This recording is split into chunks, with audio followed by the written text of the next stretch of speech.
আদিবাসী Sidhu Kanhu club তারা টাই ব্রেকারে জয়লাভ করেছে।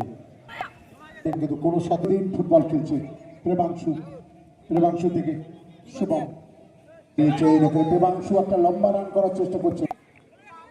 এবার আবারও সেই প্রেমাংশু কিন্তু লম্বা রান করতে পারে, ইনসাইড আউটসাইড করার চেষ্টা করছেন।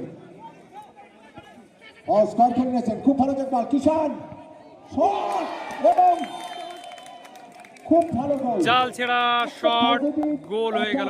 কিন্তু টিপু বল বাড়িয়েছেন সামনে, প্রেমাংশু তাকে তার সামনে শুধু ইসমাইল রয়েছে সঙ্গ বনাম গোয়ার জুনিয়র টিমের পরবর্তী খেলা।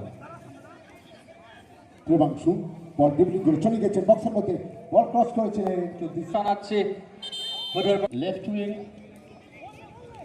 প্রতি আক্রমণে রয়েছে, আবার গোলের চেষ্টা এবং গোল।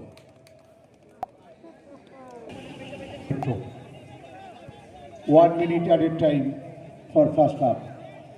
প্রেমাংশু আবারও একটি গোল তুলে আনলো প্রেমাংশু তার ব্যক্তিগত।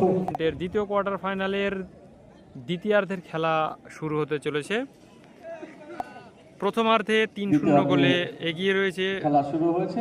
মাঠের মালিয়ানতলা পল্লীমঙ্গল ক্লাব। উত্তর প্রান্তে রয়েছে হরিহরপাড়া ব্লক 11 এবং 3-0 গোলে কিন্তু এগিয়ে গেছে। মালিয়ানতলা বনাম হরিহরপাড়া। ইতিমধ্যেই মালিয়ানতলা প্রেমাংশু থেকে আপ্রাণ চেষ্টা চালিয়ে যাচ্ছে। এই মুহূর্তে হরিহরপাড়া বাড়িয়ে দিয়েছেন সামনে তাদের সতীর্থ খেলোয়াড়কে, এগিয়ে যাওয়ার চেষ্টা, আক্রমণ আসবে, আক্রমণ চলেছেন, সুবর্ণ সুযোগ বক্সের মধ্যে, কিন্তু